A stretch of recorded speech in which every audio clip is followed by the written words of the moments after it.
أعوذ بالله من الشيطان الرجيم. بسم الله الرحمن الرحيم. قل من يرزقكم من السماء والأرض أم من يملك السمع والأبصار ومن يخرج الحي من الميت ويخرج الميت من الحي ومن يدبر الأمر فسيقولون الله فقل أفلا تتقون فذلكم الله ربكم الحق فماذا بعد الحق إلا الضلال فأنى تصرفون كذلك حقت كلمة ربك على الذين فسقوا أنهم لا يؤمنون قل هل من شركائكم من يبدأ الخلق ثم يعيده قل الله يبدأ الخلق ثم يعيده فأنى تؤفكون قل هل من شركائكم من يهدي إلى الحق قل الله يهدي للحق أفمن يهدي إلى الحق أحق أن يتبع أم من لا يهدي إلا أن يهدى فما لكم كيف تحكمون وما يتبع أكثرهم إلا ظنا إن الظن لا يغني من الحق شيئا إن الله عليم بما يفعلون وما كان هذا القرآن أن يفترى من دون الله ولكن تصديق الذي بين يديه وتفصيل الكتاب لا ريب فيه من رب العالمين أم يقولون افتراه قل فأتوا بسورة مثله وادعوا من استطعتم من دون الله إن كنتم صادقين بل كذبوا بما لم يحيطوا بعلمه ولما يأتهم تأويله كذلك كذب الذين من قبلهم فانظر كيف كان عاقبة الظالمين ومنهم من يؤمن به ومنهم من لا يؤمن به وربك أعلم بالمفسدين. اے نبی، آپ ان سے سوال کرو کہ آسمانوں اور دھرتی میں سے تم کو کون رزق عطا کرتا ہے، اور وہ کون ہے جو مالک ہے کانوں کا اور آنکھوں کا، اور وہ کون ہے جو جاندار کو بے جان سے نکال دکھاتا ہے اور بے جان کو زندوں میں سے نکال کر باہر کرتا ہے، اور وہ کون ہے جو تدبیر سے اپنے حکم کو خود ہی جاری فرماتا ہے.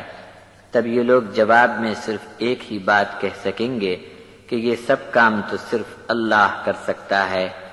تو آپ ان سے کہہ دو پھر تم کو اللہ کا لحاظ اور خوف کیوں نہیں آتا؟ یہی تو تمہارا اللہ ہے جو تمہارا سچا پالنہار ہے. بس اب حق آنے کے بعد بھٹکنے سے کیا فائدہ، پھر تم کہاں الٹے پھرے جا رہے ہو. اسی طرح آپ کے رب کی بات سچ ہو کر رہی کہ جو حکم نہیں مانیں گے وہ ایمان میں نہیں آئیں گے. ان سے پوچھو کہ تمہارے شریکوں میں کوئی بھی ایسا ہے جو پہلے کسی چیز کو پیدا کر دکھائے اور یہ چیز جب فنا ہو تو پھر اسے دوسری بار بھی پیدا کر کے دکھا دے. آپ کہہ دو کہ صرف اللہ ہی ہے جو ہر چیز کو پہلی بار پیدا فرماتا ہے، پھر دوہرا کر دوسری بار بھی وہی پیدا کر سکتا ہے. پھر تم الٹی باتوں پر کیوں چلائے جاتے ہو؟ آپ ان سے کہو کہ تمہارے بنائے ہوئے شریکوں میں سے کوئی ایک بھی ایسا ہے جو حق کی راہ کی طرف ہدایت کر سکے، اور یہ بھی کہہ دو کہ صرف اللہ ہی سچے راستے کی طرف ہدایت دیتا ہے. اب بھلا تم ہی بتاؤ، جو حق کی راہ دکھاوے اس کی بات مانی جائے یا اس کی جو خود کچھ بھی راہ نہ پائے؟ جب تک اسے راہ نہ دکھائی جائے تم کو کیا ہو گیا؟ تم کیسا انصاف کرتے ہو؟ ان کی بڑی تعداد اٹکل پر چلتی ہے. بے شک بات یہ ہے کہ حق میں اٹکل کا کیا کام اور کیا فائدہ. یقیناً ان کے سب کاموں کو اللہ خوب جانتا ہے. اور یہ قرآن ایسا نہیں کہ اللہ کے سوا کوئی بھی اسے اپنی طرف سے بنا کر دکھا سکے، لیکن یہ تو اپنے سے پہلی کتابوں کی بھی تصدیق کرتا ہے، یعنی ان کو سچی بتاتا ہے، اور اس کتاب میں یہ ساری تفصیل موجود ہے.